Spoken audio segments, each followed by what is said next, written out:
خامدید ناظرین، السلام علیکم ورحمۃ اللہ وبرکاتہ۔ ایک بار پھر آپ کا میزبان سید عمار بابر آپ کے درمیان موجود۔ آج الحمدللہ 22 رمضان مبارک، 22ویں سحری ہم نے تناول کی۔ اللہ رب العزت ہمارے اس شام میں اس سے قوت ارادی ہماری روحانی قوتوں میں، ہماری روحانی طاقتوں میں اور جسمانی طاقتوں میں اضافہ یا رب العالمین۔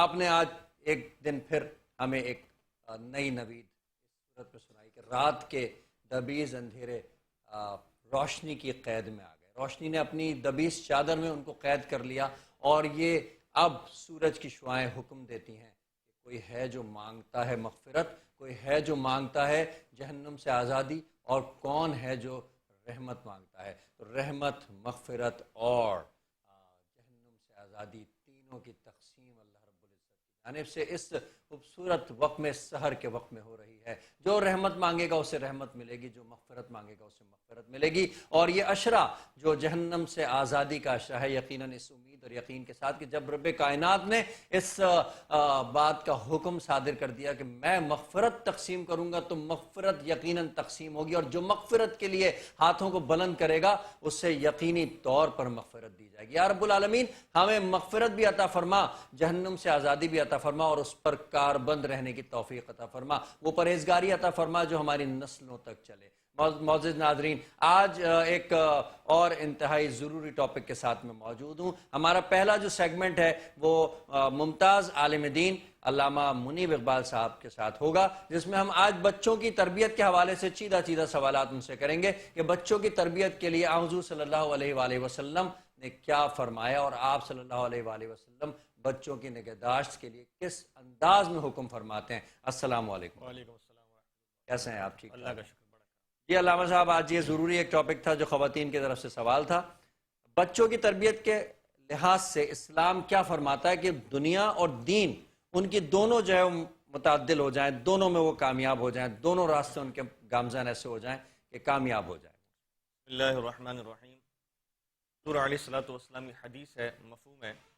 حضور علیہ الصلوۃ والسلام نے ارشاد فرمایا کہ جب انسان مرتا ہے تو اس کے اعمال کا سلسلہ منقطع ہو جاتا ہے سوائے تین کے۔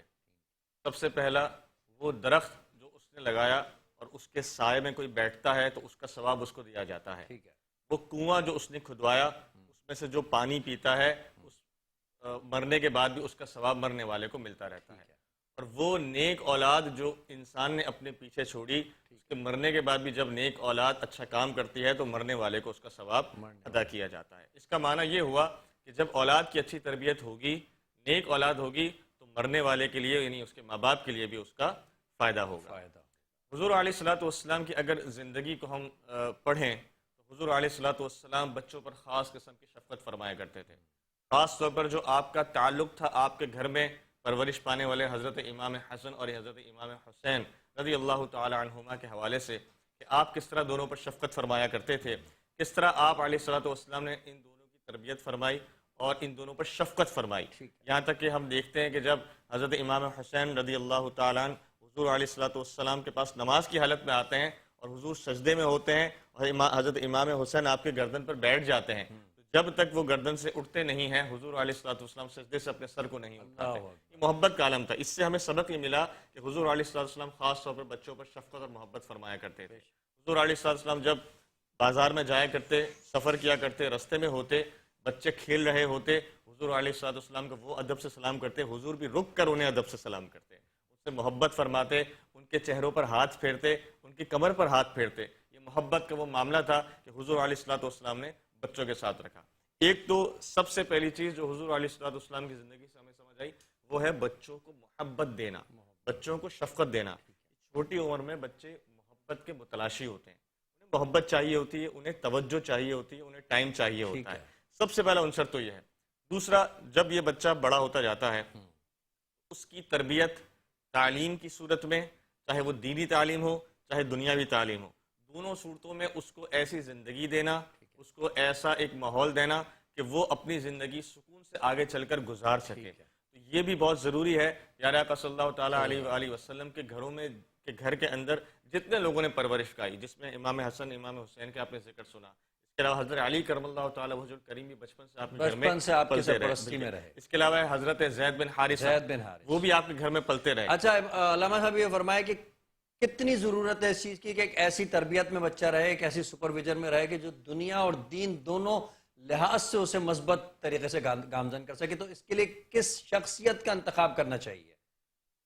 دیکھیں ایک بچے کے اس میں استاد بھی ہو سکتا ہے, اس میں دادا دادی بھی ہو بے سکتے ہیں, شک تو کس طریقے سے ایک انتخاب کیا بچے کی جائے؟ شخصیت کے اوپر اس کے ہر رشتے کا اثر ہوتا ہے. ٹھیک ہے, باپ کا بھی ہوتا ہے, ماں کا بھی ہوتا ہے, دادا دادی کا بھی ہوتی ہے, چچا تایا کا بھی ہوتا ہے, استاذوں کا بھی بہت بڑا کردار ہوتا ہے. ہر لیول پہ انسان سیکھتا ہے. اس کی تربیت سب سے پہلی جو تربیت ہوتی ہے وہ تو بچے کی وہ ماں گود کی ہوتی ہے. ماں کی گود کے سے اچھی کوئی تربیت بچے کی نہیں ہوتی. سبحان اللہ. اس کا مطلب یہ ہے کہ اگر ماں تربیت یافتہ ہوگی تو وہ بچے کو اچھی تربیت دے سکے گی. بہت اچھا. تو سب سے پہلی بات ہم نے بزرگوں سے سنا, آپ نے واقعات سنے ہوں گے کہ جب ماں حاملہ ہوتی تو وہ حمل میں ہی قرآن پاک کی تلاوت شروع کر دیا کرتی. تو اس قرآن پاک کی تلاوت اس بچے پر یہ اثر ہوتا کہ جب وہ بچہ پیدا ہوتا تو اس کے اندر بھی روحانیت ہوتی, وہ بھی قرآن کی طرف لپکتا. تو یہ فرمایا کہ جب بچہ گود میں ہو تو بلکہ جب بچہ پیٹ میں ہوتا ہے تو ماں نے تو اسی وقت سے تربیت شروع کر دی. مطلب ماں کا جو کردار ہے وہ روحانی طور پر بچے کے اندر منتقل ہوگا. بہت زیادہ اثر انداز ہوتا ہے, بہت زیادہ. اور اس کے لیے تو آج کل کے علماء کرام یہ فرماتے ہیں کہ جو آج کل کی عورتیں جب حمل سے ہوتی ہیں تو ان کا زیادہ وقت یا تو ٹی وی دیکھنے میں گزرتا ہے یا موبائل میں اپنا ٹائم صرف کرنے میں گزرتا ہے, تو اس کے اثرات بھی بچے پر کہیں نہ کہیں آ رہے ہوتے ہیں. تھوڑا سا ابھی وہ 6-8 مہینے کا ہو جائے, اپنی جان چھڑانے کے لیے بچے کو موبائل دے دیا, ٹیب دے دیا کہ میری جان چھوڑ دے, بچہ بیٹھا رہے, اس کا بھی بچے کی زندگی پر بڑا برا اثر ہو رہا ہوتا ہے. بچے کو تربیت. اچھا, آج کل کے معاشرے میں ہم دیکھ رہے ہیں کہ موبائل جو ہے یہ گیجٹ کے نام سے جو ہے یہ ایسا ایک افریت بن گیا ہے کہ باقاعدہ اب اسکولوں میں بھی اسے کورس میں شامل کر دیا گیا ہے. آپ عالم دین ہیں, کیا فرماتے ہیں؟ موجودہ ٹیکنالوجی کو بھی مد نظر رکھنا ہے, بچہ جو ہے وہ بغیر موبائل کے رہتا نہیں ہے, باپ سے بھی لے لیتا ہے موبائل, ماں سے بھی لے لیتا ہے, کس حد تک اجازت دے سکتے ہیں؟ دیکھیں شریعت نے ٹیکنالوجی کو استعمال کرنے سے منع نہیں فرمایا, ٹھیک ہے, لیکن ہر چیز کی حدود شریعت نے مقرر فرمائی. ٹھیک ہے, ریسٹرکشن ہے, لمیٹیشنز ہیں. آپ اگر اپنا موبائل اپنے ہاتھ میں لیتے ہیں ٹھیک ہے, تو یہ آپ کے استعمال پر منحصر ہے کہ آپ اس کو مثبت بھی استعمال کر سکتے ہیں, منفی بھی استعمال کر سکتے ہیں. تو جب آپ بچے کو آج کے دور میں موبائل اور ٹیب کی طرف لے کر جا رہے ہیں, اور لے کے جانا ہی پڑتا ہے, یہ مجبوری ہے, اور اس کے علاوہ اب گزارا ہی نہیں ہے زندگی میں, کیونکہ یہ بیسک نیسیسٹی بن چکی ہے. ٹھیک ہے, تو آپ ضروری ہے کہ جب آپ اس کو بچے کو موبائل دیں یا ٹیب دیں تو آپ کی اس پر کڑی نظر ہونی چاہیے. اور آپ کو شاید معلوم ہو کہ باہر ممالک کے اندر تو باقاعدہ پیرنٹل کنٹرول اور پیرنٹل گائیڈنس پہ بہت بڑا کام ہو رہا ہے, اور ایک وقت بھی جو ہے اس کے لیے مقرر کیا. بالکل ایسے اسکرین ٹائم فکس کیا جائے کہ اس کا اسکرین ٹائم. اچھا امام علامہ صاحب, آخری میں آپ نماز دین کو بھی دنیا کے ساتھ کس طرح لے کے چلا جائے, یہ ہماری بہنوں کو ذرا پیغام دے دیجیے. یہ بہت زیادہ ضروری ہے کہ بچوں کے اندر, جہاں پر ہم دنیاوی طور پر تو بچوں پر بڑی محنت کرتے ہیں, اچھا اسکول, اچھے لیول, فیس میں کوئی کمپرومائز نہیں, ہر چیز کورس اچھا ہونا چاہیے, اچھی سے اچھی اسکول کا انتخاب کرتے ہیں. لیکن جب دینی تربیت کی بات آتی ہے, نماز کی بات آتی ہے, تو ہم دیکھتے ہیں کہ ہماری بہنوں کی طرف سے بچے کو فجر کی نماز کے لیے اٹھانے میں اتنی زیادہ, جس کو کہتے ہیں فوکس نہیں ہوتا. نمازوں پر بچے کو جماعت سے بھیجنے کے لیے فوکس نہیں ہوتا. قرآن پڑھنے پر کتنے عرصے تک تو قرآن گھروں کے اندر کھلتا تک نہیں ہے. یعنی روزانہ بچے کا اسکول کا ہوم ورک مسٹ ہے, کیونکہ فیس دیتے ہیں, لیکن قرآن چونکہ یہ فری ہے, ہم اس کو ٹیک فار گرانٹیڈ لیتے ہیں اور اس پر وہ محنت نہیں کرتے. تو جہاں ہم یہ ہماری بہنوں کے لیے ضروری ہے کہ جہاں وہ اسکول کے کام کے لیے روزانہ کتاب کھلواتی ہیں, کاپی کھلواتی ہیں, تو قرآن پاک پر بھی توجہ دیں. 15 منٹ کے لیے, 20 منٹ کے لیے, آدھے گھنٹے, یعنی دینی تعلیم کے بغیر دنیاوی تعلیم بے ثمر ہے, بے ثمر ہو جائے گی. جی ناظرین ناظرین, آج ہم نے ایک برننگ ایشو پر بات کی, بچوں کی تربیت. موجودہ زمانے میں ٹیکنالوجی کے ساتھ کس انداز میں ہم دین اور دنیا دونوں کو متعدل انداز میں لے کر کے چل سکتے ہیں. کل انشاءاللہ تعالیٰ اس ٹاپک پر مزید گفتگو کریں گے اور ایک نئے موضوع کے ساتھ بھی حاضر ہوں گے. آج میں علامہ صاحب کا بہت بہت شکر گزار ہوں کہ آج اپنا قیمتی وقت ایک بار پھر ہمیں دیا. علامہ صاحب بہت بہت شکریہ. انشاءاللہ کل پھر ہم ملاقات کریں گے اور اس کو جاری رکھیں گے. ایک چھوٹے سے بریک کی طرف چلتے ہیں, کہیں نہ جائیے. خوش آمدید ناظرین, ایک بار پھر آپ کا خیر مقدم. برکت رمضان سحر ٹرانسمیشن آپ ملاحظہ کر رہے ہیں. 22 رمضان المبارک الحمدللہ سر دست رب کائنات نے ہمیں عطا فرمایا. اللہ رب العزت سے دعا ہے کہ جہنم سے آزادی کے اس عشرے میں رب العالمین ہمارا نام بھی ان لوگوں میں, ان ناموں میں شامل فرما دے جن کو کہ ان 10 دنوں میں جہنم سے آزادی کا نوتا سنایا جائے گا. یہی امید ہے, اور یہ جو بارے گرا کے انداز میں ہم نے روزے رکھے اللہ رب العزت انہی روزوں کا صدقہ اور واسطہ پیش کر سکتے ہیں، اس کے علاوہ ہمارے پاس کچھ نہیں ہے رب العالمین۔ بہت ناظرین، اب ہمارے پروگرام کا دوسرا سیگمنٹ شروع ہو گیا جس میں ہم زندگی میں مختلف شعبہ ہائے زندگی میں کارہائے نمایاں انجام دینے والی کچھ ایسی شخصیات کو ہم مدعو کرتے ہیں کہ جنہوں نے بڑی محنت، بڑے لگن، بڑے حوصلے، بڑی جد و جہد کے ساتھ اپنی کوششوں سے بلا شرکت غیر ایک مقام بنایا ہوتا ہے اور لوگوں کے لیے مثال بنے ہوتے ہیں، رول ماڈل کے طور پہ کام کر رہے ہوتے ہیں، ایک ریفلیکشن ہوتی ہے ان کی دوسرے آنے والی یوتھ کے اوپر، بڑے ہونے والے ان طلباء و طالبات پر جو ان کو دیکھ کر کے کچھ سیکھ رہے ہوتے ہیں، یا ان لوگوں کے لیے کہ جنہوں نے آج تک قدم نہ اٹھایا ہوتا ہے کسی وجہ سے۔ ایسی شخصیات میں اس وقت میرے ساتھ دو اہم شخصیات موجود ہیں، اور اس میں ایک معتبر نام جو یقیناً بہت سارے حوالوں سے کسی تعارف کا محتاج نہیں ہے۔ اگر میں مارکیٹنگ کے شعبے کی طرف نظر اٹھاؤں تو ایک ممتاز نام مجھے نظر آتا ہے۔ اگر میں تعلیم کے حوالے سے دیکھوں، تعلیم کو جو بیک اپ دیا جاتا ہے، بچوں کی جو حوصلہ افزائی کی جاتی ہے، جس کو کہ ہم کو کریکولر ایکٹیویٹیز کا نام دیتے ہیں، تو بڑے پیمانے پر اگر کسی انداز میں پروگرام آرگنائز کرنے کا فن آتا ہے تو بھی بے جانا ہوگا۔ اگر کسی اور حوالے سے کسی کمپنی کی مارکیٹنگ کے حوالے سے کوئی خوبصورت پروگرام ارینج کرنا ہے اور اس کو کس حد تک کامیاب بنانا ہے، اگر اس اعتبار سے بھی دیکھوں تو معتبر نظر آتا ہے۔ ملک سے باہر جانے کا معاملہ ہو یا اندرون ملک کا معاملہ ہو، عظمت سومرو کا نام معتبر ہے۔ کریٹو مارکیٹنگ کے CEO عظمت سومرو صاحب اس وقت ہمارے درمیان موجود ہیں۔ السلام علیکم۔ بہت شکریہ عظمت بھائی، آپ تشریف لائے۔ محبت ہے آپ کی۔ کیسے گزر رہے ہیں رمضان کے روزے اور ایکٹیویٹیز بھی ماشاءاللہ زور و شور؟ ماشاءاللہ۔ معزز ناظرین، دوسرے ہمارے ساتھ اس وقت ایک اور سوشل ورکر موجود ہیں، اور ان کی بھی خدمات جو ہے یقیناً ایز اے طالب علم کہہ لیجئے، ایز اے یوتھ کہہ لیجئے، کیونکہ یوتھ جو ہے ہمارے ملک کا جو ہے وہ کلیدی کردار ادا کرنے میں ان کا اہم رول ہے۔ قائد اعظم محمد علی جناح نے بھی قوم کے مستقبل یوتھ کو کہا تھا۔ عمار قریشی میرے ہم نام اس وقت یہاں پر موجود ہیں، اور یہ میرے لیے بھی اعزاز کی بات ہے۔ سوشل ورکر بھی ہیں، ایک ماشاءاللہ سے اسپیکر بھی ہیں، ایک موٹیویشن بھی ہیں طالب علموں کے لیے، اپنی جنریشن کے لیے کہ کس طریقے سے یوتھ جو ہے اپنی زندگی کو کامیاب بنا سکتی ہے۔ میں بلا تاخیر آج ہمارے جو پہلے گیسٹ عظمت سومرو صاحب ہیں، CEO ہیں کریٹو مارکیٹنگ کے، ان کی طرف چلوں گا اور ان سے کچھ سوالات کروں گا۔ عظمت بھائی، یہ جو آپ کی مارکیٹنگ کمپنی ہے کیسے سٹارٹ ہوئی، کیا اس کا اغراض و مقاصد ہیں، اور کون سی ایسی چیز تھی جو آپ کو اس طرف لے کر کے آئی؟ ماشاء اللہ۔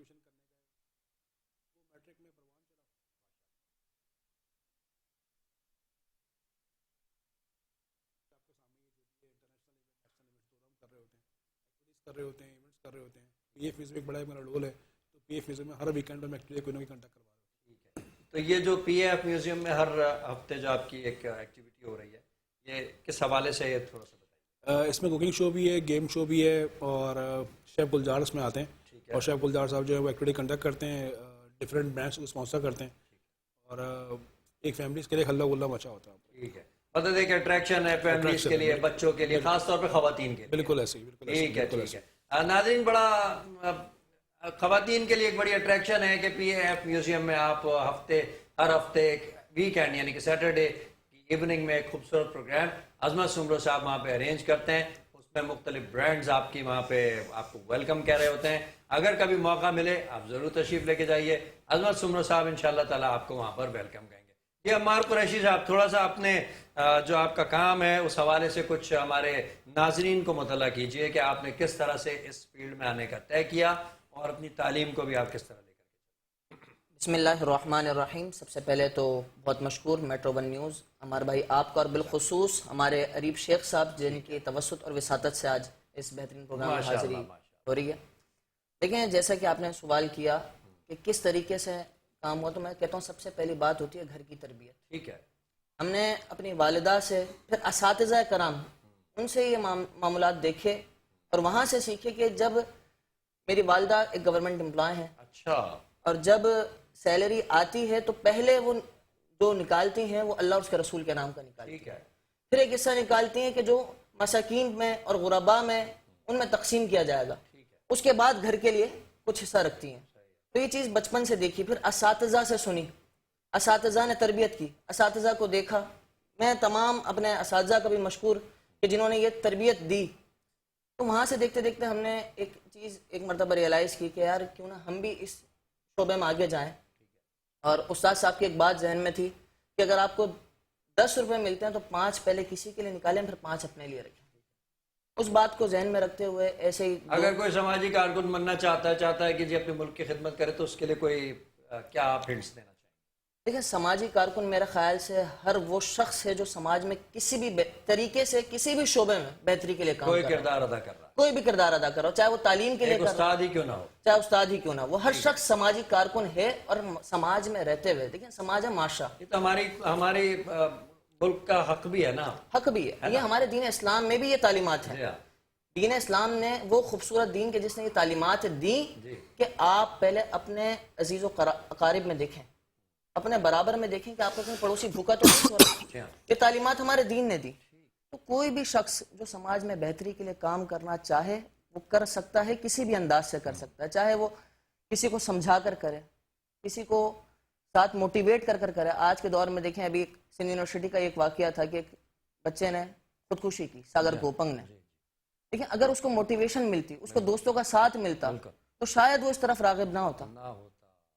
تو ہم لوگوں نے کسی بھی انداز سے اپنی زندگی میں دوسرے کے لیے آسانیاں پیدا کرنی ہیں, کسی بھی طریقے سے. عظمت بھائی, آپ ماشاءاللہ ہمت اور محنت کا استعارہ ہے. میں نے آپ کو بڑی کوششوں محنتیں کرتے ہوئے دیکھا, اور آپ نے محنت کر کے مقام بنایا. اور یہ میں سمجھتا ہوں کہ یہ ریفلیکشن ہے ہر اس شخص کے لیے جو ہمت ہار جاتا ہے. کیا فرماتے ہیں, کیا کہتے ہیں, کس طرح سے آپ دیکھتے ہیں کہ کیا انسان کو کسی زندگی میں کوئی ایسا موقع آنا چاہیے کہ ہمت ہار جانی چاہیے اور یہ سوچ لے کہ اب کچھ نہیں ہو سکتا؟ کوئی ایسا پیغام دیں جو آپ کی زندگی میں آپ کے لیے بھی سفر راہ اور مشعل راہ بناؤ, تاکہ ہماری جو قوم جو سن رہی ہے, جو بچے ہمارے دیکھ رہے ہیں, جو اسٹوڈنٹ دیکھ رہے ہیں, ان کے لیے فائدہ ہو. کیا کوئی ایسا موقع؟ دیکھیں, ڈیپینڈ کرتا ہے کہ آپ کے بارے کہ آپ اپنے آپ کو کہاں دیکھنا چاہ رہے ہیں. ٹھیک ہے. بہت سے مقام ایسے آئے کہ جس طرح آپ کو پتا ہوگا کہ ایک بار میرا گھر جل گیا تھا, تو سیکنڈ ڈے میں اپنے وقت پہ تھا. جی. مکان جل رہا تھا, لیکن اس کے اوپر میں نے ہمت نہیں آ رہی. اس کے بعد بہت مکان جل گیا, اس میں گھر میں اشیاء جل گئیں اور بہت سارا نقصان ہو گیا, لیکن ہمت نہیں آ رہی. شکر الحمدللہ. اور پھر کس طرح مینیج کیا ساری چیزوں کو؟ بس پھر اللہ نے نواز دیا, کچھ کلائنٹ نے ساتھ دیا, کچھ لوگوں نے ساتھ دیا, اور واپس سے وہ پھر گھر مزید بہتر ہو گیا. مقصد یہ طے شدہ بات ہے کہ اگر آپ اس وقت ہمت نہ کرتے تو آپ مکمل طور کے اوپر ہار جاتے, لیکن آپ نے ہمت کی. بالکل. اور آپ نے یہ طے کر لیا کہ یہ تو دنیاوی معاملہ ہے اور یہ میرا اللہ تعالیٰ کی طرف سے آزمائش ہے, لیکن مجھے اپنے کام کو نہیں چھوڑنا. اور آپ دوسرے دن اپنے کام پر موجود تھے. پھر آپ نے اسٹیپ لیا, اور پھر آپ نے الحمدللہ اپنی کمپنی کو بھی اسٹیبلش کیا, اپنے گھر کو بھی دوبارہ جو ہے وہ مکمل کیا. ماشاءاللہ, نیشنل ایونٹس بھی بہت سارے کیے, انٹرنیشنلی بہت سارے کیے. اللہ کا بڑا کرم ہے, اللہ نے بڑی عزت دی. تو ابھی جو ستمبر میں آپ امریکہ جا رہے ہیں باقاعدہ ایونٹ کرنے کے لیے, تو تھوڑا سا اس ایونٹ کے بارے میں بتائیے گا سر, کس قسم کا ایونٹ ہے؟ یہ جو سال ہے یہ پاکستان کو 75 ایئرس ہو گئے. ٹھیک ہے. تو ڈفرینٹ ایمبیسی جو ہے وہ اس پہ کام کر رہی ہے, تو ہم بھی اس کے اوپر کام کر رہے ہیں کہ ہم امریکہ کی جائیں, پاکستان ایمبیسی کے لیے کام کریں.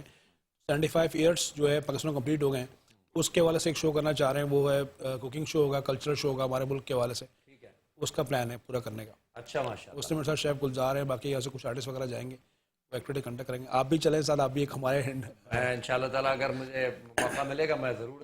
بالکل سر, آپ چلیں. تو وہاں پر پاکستانیوں کے لیے اسپیشلی ہو رہا ہے, وہاں کے لوکلز؟ پاکستانی لوکلز دونوں کے لیے ہو رہا ہے. ٹھیک ہے, تو بڑی زبردست اٹریکشن ہے. اور یہ ہے کہ وہاں پہ جو لوگ رہ رہے ہیں ان کو بھی ایک اپنے ملک میں نہیں ہے, لیکن اپنے ملک کے لوگوں کے ساتھ مل کر کے ایک ان کے اندر ایک محبت اور اپنے ملک سے جو جذبہ ہے پیٹریوٹزم کا, وہ ان کے اندر جو ہے اجاگر ہوگا. یہ بھی ایک اس کا میرے خیال سے منشور ہوگا یقینا. بالکل. پہلے ایونٹس کیے, یہاں سے زیادہ جو یہاں پر لوگ انجوائے کرتے ہیں اس سے زیادہ وہاں کے لوگ انجوائے کر لیتے ہیں. بالکل. ان کی کمیونٹی جو ہے پاکستان کمیونٹی, وہ زیادہ اس چیزوں کو انجوائے کرتی ہے کہ ہمارے ملک سے کوئی آیا کوئی شو کرنے کے لیے. اچھا, یہ اعزاز آپ کو ماشاءاللہ حاصل ہو رہا ہے. ناظرین, عظمت سمرہ صاحب کو یہ اعزاز نہ صرف اس سال بلکہ کئی سالوں سے حاصل ہو رہا ہے کہ اکناف عالم میں اور سمندر پار ممالک میں جا کر کے ایک بہترین شو پاکستان جو ہمارے فورن پاکستانی ہیں ان کے لیے ارینج کرتے ہیں, ان کے لیے نہ صرف ارینج کرتے ہیں بلکہ ان کے جو وطن سے دوری ہے اس شدت کو وہ کم کرتے ہیں. وہاں پر ایسے پروگرامز ایسے شوز ارینج کرتے ہیں,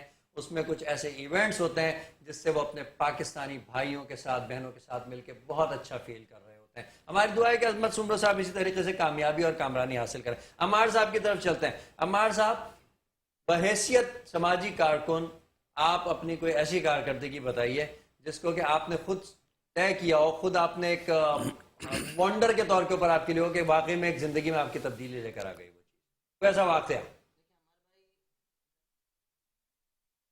ہوا.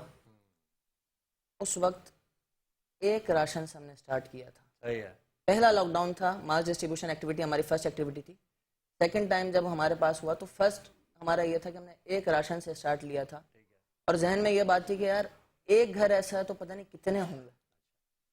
وہاں سے کچھ ہاتھ میں نہیں تھا, کچھ سوچ نہیں تھی. دوست احباب تھے, زبیر قریشی صاحب تھے, سعد چوہان صاحب تھے, ان لوگوں نے اس وقت ہمت دی. اور اس وقت ایسی موٹیویشن ہمیں ملی کہ کرونا وائرس میں 2 سال تک بغیر لسٹ کے جتنے لوگ ہمارے پاس آئے بحمد اللہ تعالی ہم نے راشن دیا. ارے واہ واہ. اس میں کن لوگوں نے آپ کا ساتھ دیا؟ یہ ٹوٹلی ہمارا آپس میں دوست, عزیز و اقارب, رشتہ دار, ان لوگوں سے مل کر یہ کام ہوا. ٹھیک ہے, ویری گڈ. ہم نے کسی سے فنڈ ریز نہیں کیے, کسی سے نہیں کیا, نہیں خود کیا. خود کیا جو کیا. کتنے افراد تھے تقریباً جو باہر آور ہوئے اس سے؟ دیکھیں اگر ہم لسٹ کے طور پر بناتے تو اس میں ہزاروں کی تعداد کے لوگ تھے, کیونکہ ہمارے پاس جو فون آئے ہم نے کسی فون کو نہ نہیں کیا, نہ ہم نے لسٹ بنائی. ہماری ایک شاپ تھی, ہم نے اس شاپ سے باندھا ہوا تھا کہ بھائی ہم آپ سے لیں گے, اور ہم جاتے تھے اس کے پاس, فون آیا بھائی راشن دینا ہے, وہاں پہنچے, راشن اٹھایا, بھائی وہاں پہنچ جائیں. اور اس طرح ہم پورے 2 سال تک لگاتار کرتے رہے. ایسیس کیسے کرتے ہیں کہ جس کو دے رہے ہیں وہ حقدار ہے یا نہیں؟ دیکھیں اس میں ہمارے جس وقت ہم لوگوں نے شروع کیا تھا تو اس وقت ہمارے ذہن میں 2 باتیں تھیں کہ کرونا وائرس کا وقت ہے نا, کرونا وائرس کا وقت ہے تو اس میں تو بڑے بڑے لوگ جو ہے وہ زمین بوس ہو گئے تھے, اس وجہ سے اس وقت ہم نے اس کوئی وقت اسیس نہیں کوئی کیا. ڈسکریمنیشن نہیں. اب یہ ہے کہ اب ہمارا نیا پلان یہ ہے کہ اب ہم راشن ڈسٹریبیوٹ نہیں کرتے, اب ہم کوشش یہ کرتے ہیں چھوٹے چھوٹے روزگار دے دیں. روزگار دے دیں. یا راشن دے دے کر ہم نے قوم کو بھکاری نہیں بنانا ہے, ہاں ہاں ہاں, ہمیں کوشش یہ کرنی ہے کہ ایسا کریں کہ کل کو وہ آپ کا فنڈر ہو. مچھلی پکڑنا سکھا دیں, مچھلی نہ دیں ان کو, ہم ان کو پکڑنا سکھا دیں تاکہ وہ خود مچھلی پکڑیں. بالکل ایسا ہی ہے. تو اب ہم چھوٹے چھوٹے پیمانے پر کاروبار کی کوشش کرتے ہیں. ٹھیک ہے ٹھیک ہے. عظمت بھائی ذرا بچوں کی تربیت کے حوالے سے بھی بڑی آپ کی کوششیں رہتی ہیں, پروگرامز ارینج کرتے رہتے ہیں اور ہزاروں بچے اس میں آتے ہیں. کیا آپ کوئی ایسی بات جو کہ آپ دیکھ رہے ہیں اس وقت کہ بچوں کو ضرورت ہے اور وہ بچوں کو بگاڑنے کی ایک صورت بن رہی ہے, کیا پیغام دینا چاہیے؟ یعنی کہ اجتناب کیسے؟ دیکھیں یہ تو پیرنٹس کا کام ہے کہ انہیں کنٹرول کریں اور اس پہ نظر خانی رکھیں بچوں کے اوپر کہ وہ دیکھ کے آ رہے ہیں, کر کے آ رہے ہیں. لیکن ابھی جو مجھ سے پہلے صاحب تھے وہ بھی یہ کہہ رہے تھے کہ آپ کتنا کنٹرول کریں گے, کتنا کریں گے کہ اگر آپ ان کو نہیں دے تو کہیں اور سے ملے گا تو وہ ایسا تو شکار ہو جائے گا کہ بھائی میرے والدین مجھے نہیں دے رہے. لیکن وہی بات ہے کہ آپ اس پہ کنٹرول کریں اور ان کو دوسری چیزوں میں لگائیں. جس طرح ہمارے وقت میں اسپورٹس ہوتی تھی, فٹ بال, کرکٹ, چھوٹے چھوٹے ایونٹس یہ ہوتی رہتی تھی, لیکن اب یہ چیزیں بہت کم ہیں, بہت کم ہو گئے. بہت اسپورٹ ایکٹیویٹیز کم, بہت کم ہے, بہت کم ہے. فزیکل ایکٹیویٹیز کم ہے, فزیکل ایکٹیویٹی بہت کم ہے. زیادہ تر بہت سے ایک مخصوص بچے اسکول کی پارٹیسپیٹ کر ہوتے ہیں, پورے اسکول کے بچے ان کی ہمت نہیں ہوتی کہ وہ اسے پارٹیسپیٹ کریں. مطلب اسکولس کو چاہیے کہ خاص طور پہ اسپورٹس ایکٹیویٹیز کو سر کی جو ہے وہ امپلیمنٹ کریں اور ایکٹیویٹیز کی, تاکہ وہ بچہ گھر جا کے اس کی پریکٹس کرے تو کچھ ٹائم موبائل سے دور ہو جائے. نہیں, اسکول تو کر رہے ہوتے ہیں, اسکول تو بہت کوشش کرتا ہے کہ وہ اس کو, جتنے بھی اسکولس کو میں جانتا ہوں جن سب میں کام کر رہا ہوں ماشاء اللہ, کراچی تمام اسکول سے واقف ہوں میں, تو وہ سارے کے سارے کوششیں کر رہے ہوتے ہیں. ایسی بات نہیں کہ اسپورٹ ایکٹیویٹیز نہیں ہو رہی یا ایونٹس نہیں ہو رہے, وہ لوگ کر رہے ہوتے ہیں اور اس میں لگے ہوتے ہیں.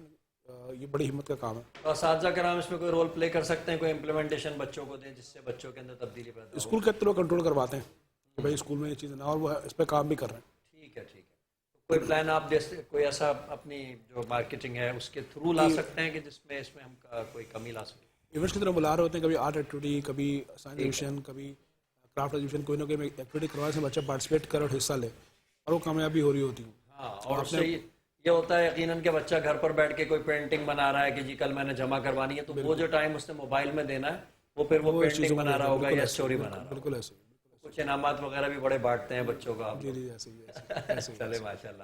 جی عمار صاحب، کیا مستقبل کے ارادے ہیں، کیا کرنا چاہتے ہیں، ملک کی خدمت کیسے کرنا چاہتے ہیں؟ دیکھیں سب سے پہلے تو عمار بھائی ایک شعر سے آغاز کروں گا جو ہمارے معاشرے کا ایک المیہ بھی ہے. کیسے پتہ لگائیں کسی کی پروفائل کا، ہاں کیسے پتہ لگائیں کسی کی پروفائل کا. واٹس ایپ اور فیس بک تو سب کا بھلا لگتا ہے، ہاں ہاں میں ان کاغذ پہ لکھے شجروں کو نہیں مانتا، بات کرنے سے آدمی کا پتہ لگتا ہے. صحیح. ہمارے معاشرے کا المیہ یہ ہو چکا ہے کہ ہم فیس بک اور واٹس ایپ کے مومن اور حقیقت کے شیطان ہیں. اور یہ میں باشمول خود بات کر رہا ہوں. صحیح ہے.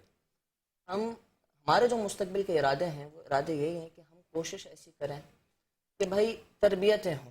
تربیت، سب سے بڑی چیز تربیت ہے، پھر تعلیم ہے. پھر یعنی تعلیم. پہلے تربیت ہے پھر تعلیم. تعلیم اگر آپ کے پاس صرف تعلیم ہے اور تربیت نہیں ہے تو اس تعلیم کا کوئی فائدہ نہیں ہے. سب سے پہلی چیز تربیت ہونی چاہیے جس میں ہمیں حقوق العباد پر لازم پتہ ہونا چاہیے کہ حقوق العباد ہیں کیا. حقوق اللہ معاف ہو جاتے ہیں، حقوق العباد معاف نہیں ہوتے جب تک بندہ نہ کرے. تو ہمارے مستقبل کے یہ پلانز ہیں کہ آنے والے وقتوں میں ہم الگ الگ مختلف سیشنز کرایا کریں گے ٹھیک ہے. جس میں طلباء کی کثیر تعداد کو بلایا کوئی جائے گا. کمپٹیشنز وغیرہ بھی آپ نے رکھے ہیں آج تک؟ کمپٹیشن وغیرہ میں دیگر مختلف تنظیمات کے ساتھ کام کیا ہے. میں نے خود بذاتِ کوئی کمپٹیشن نہیں رکھا، لیکن مختلف تنظیمات کے ساتھ حیدرآباد کی ایک خاصیت یہ ہے کہ ہر تنظیم ایک دوسرے کے ساتھ شانہ بشانہ کھڑی ہوتی ہے. اور آپ کبھی حیدرآباد میں دیکھیں تو اپنی تنظیم کا تعارف نہیں کراتے، ساتھ بیٹھی تنظیم کا تعارف. یہ تو بڑی دریا دلی کی بات ہوئی نا. بالکل ایسا ہی ہے. اور حیدرآباد میں تمام تنظیمات مل کر چلتی ہیں اور ایک دوسرے کے زندہ ساتھ. دلانے حیدرآباد بالکل. سے آپ کا تعلق ہے. بالکل الحمدللہ. چلیں چلیں. میری بہت ساری دعائیں آپ کے ساتھ ہیں، اور یوتھ کے لیے آپ کام کر رہے ہیں. یوتھ کے لیے کام نہیں کر رہے آپ، اصل میں اپنے وطن کے لیے کام کر رہے ہیں. اپنے وطن کو آپ آگے بڑھانا چاہ رہے ہیں. ہر شخص اگر اپنے اندر یہ جذبہ پیدا کر لے اور اس جذبے کے تحت وہ اپنے ملک کا، اپنے وطن کا احسان مند ہو جائے کہ نہیں میرے وطن نے واقعی میں مجھے پالا پوسا بڑا کیا، اور آج میں اس مقام پہ کھڑا ہوا ہوں کہ میں جہاں بھی جاتا ہوں مجھے عزت ملتی ہے، تو میرے وطن کی وجہ سے. میرے وطن نے مجھے شناخت دی. بے شک بے اور شک. سب سے بڑی بات شناخت ہے. یہ شجرہ نسب ہے ہمارا وطن، ہاں ہاں جس کو ہم نے 20 لاکھ جانوں کا نذرانہ دے کر حاصل کیا. اس کو سنبھالنا بھی ہمیں، اس کو بچانا بھی اس کو ہمیں. بچانا بھی. عظمت بھائی کیا بات ہے، آج کل کا بچہ تعلیم سے دور ہوتا جا رہا ہے، اور اس کو کیسے دوبارہ تعلیم کی طرف لے کر جائے، کیونکہ 2 سال کووڈ نے جو نقصان دیا، اس نقصان سے ہم ابھی تک نکل نہیں سکے. اس صورت میں کہ بچہ بہت دور ہو چکا. کئی بچے ایسے ہیں جو اس وقت اگر وہ 6ٹھی جماعت میں تھا اور آج وہ 8ویں میں پہنچ گیا، تو وہ 6ٹھی میں جو کارکردگی تھی وہ آج 8ویں میں اس کی کارکردگی نہیں رہی. بالکل ایسے ہی ڈیمیجز تو ہوئے ہیں.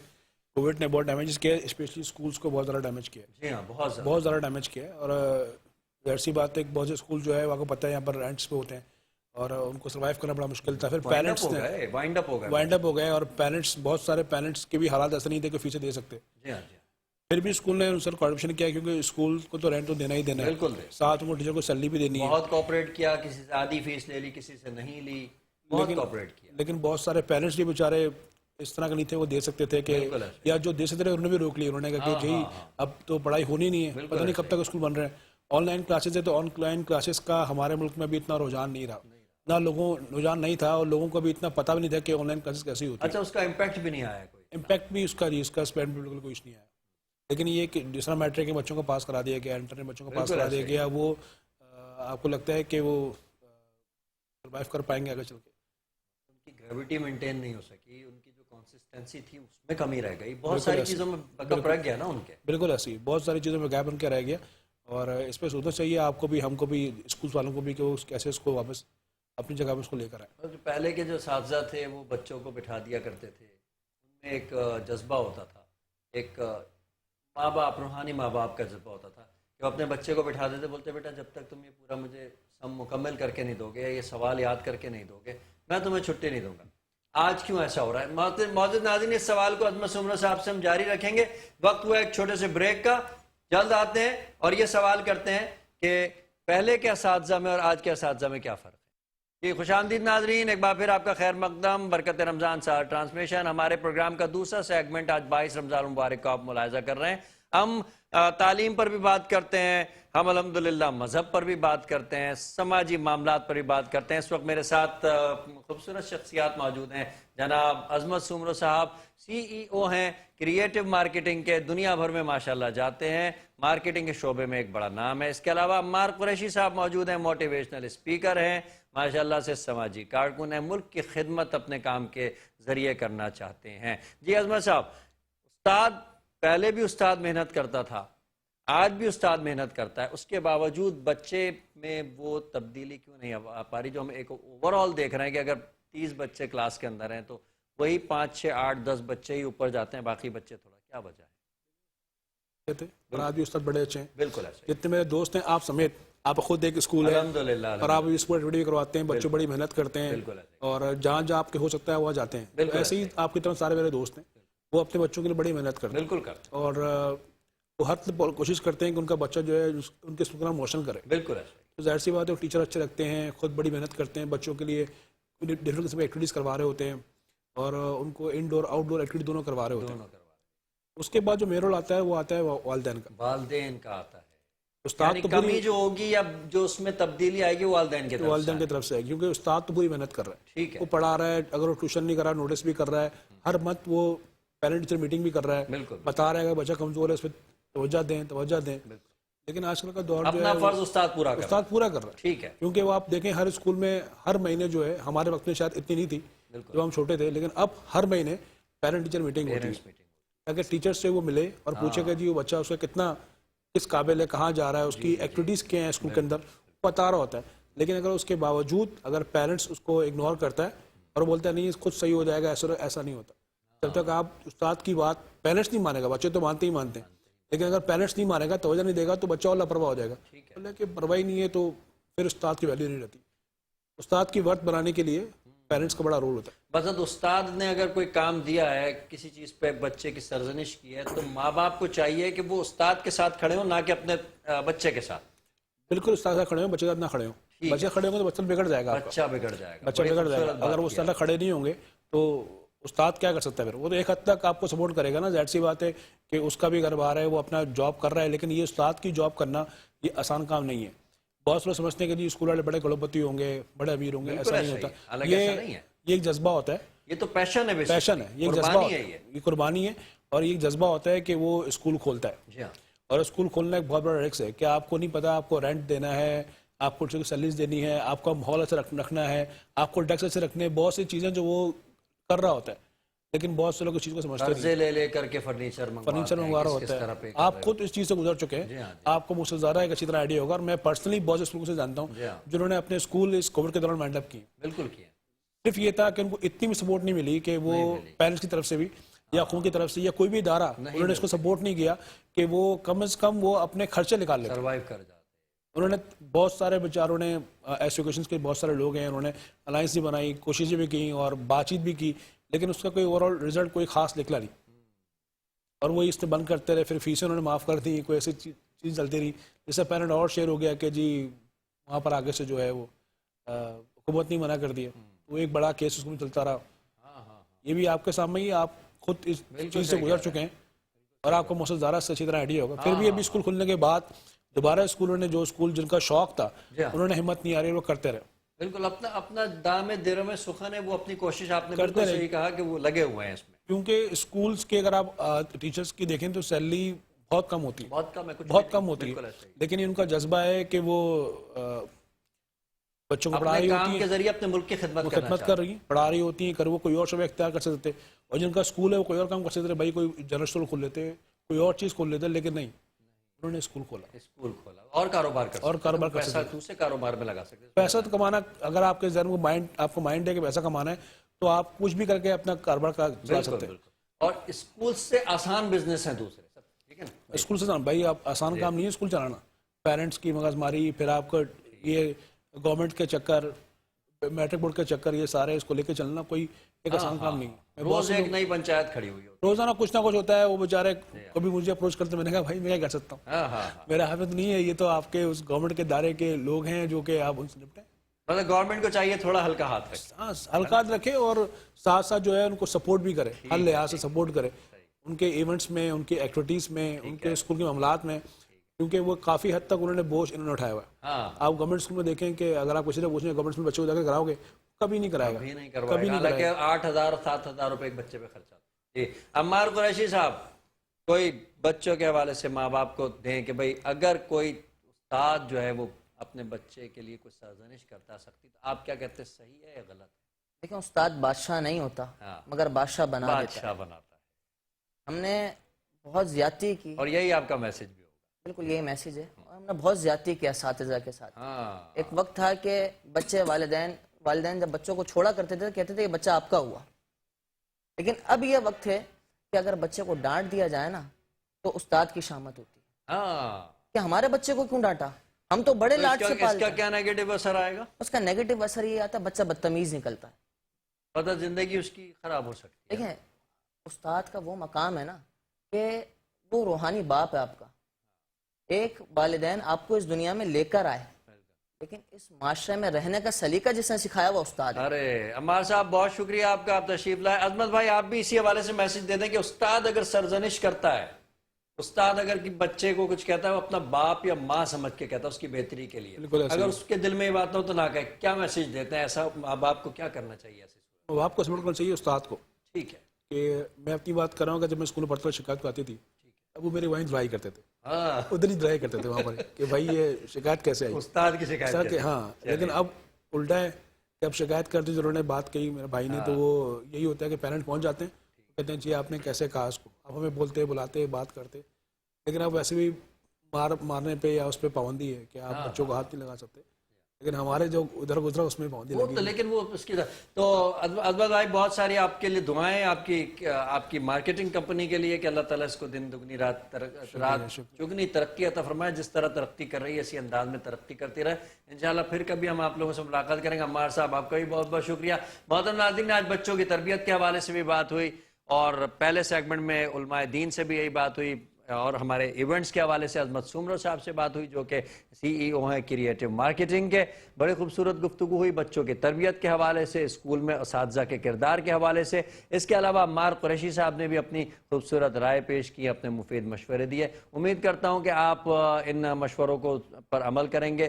اپنے بچوں کی تربیت میں اپنے اساتذہ, ان کے اساتذہ کے ساتھ شانہ بشانہ کھڑے ہوں گے تاکہ آپ کا بچہ مستقبل میں کامیاب نہ صرف انسان بن سکے بلکہ ایک اچھا مسلمان بھی بن سکے. اس کے ساتھ ہی اپنے میزبان کو, اپنے مہمانوں عظمت سومرو صاحب کو اور عمار قریشی کو اجازت دیجیے کل تک کے لیے. کل پھر انشاءاللہ ایک نئے موضوع کے ساتھ حاضر ہوں گے, نئی امیدوں کے ساتھ حاضر ہوں گے, نئے جذبے کے ساتھ حاضر ہوں گے. والسلام علیکم ورحمۃ اللہ وبرکاتہ. گے سوئے تابدار کو اور بھی تابدار کر, گے سوئے تابدار کو اور بھی تابدار کر, ہو شوق رد شکار کر, قلب و نظر شکار کر, گے سوئے تابدار کو.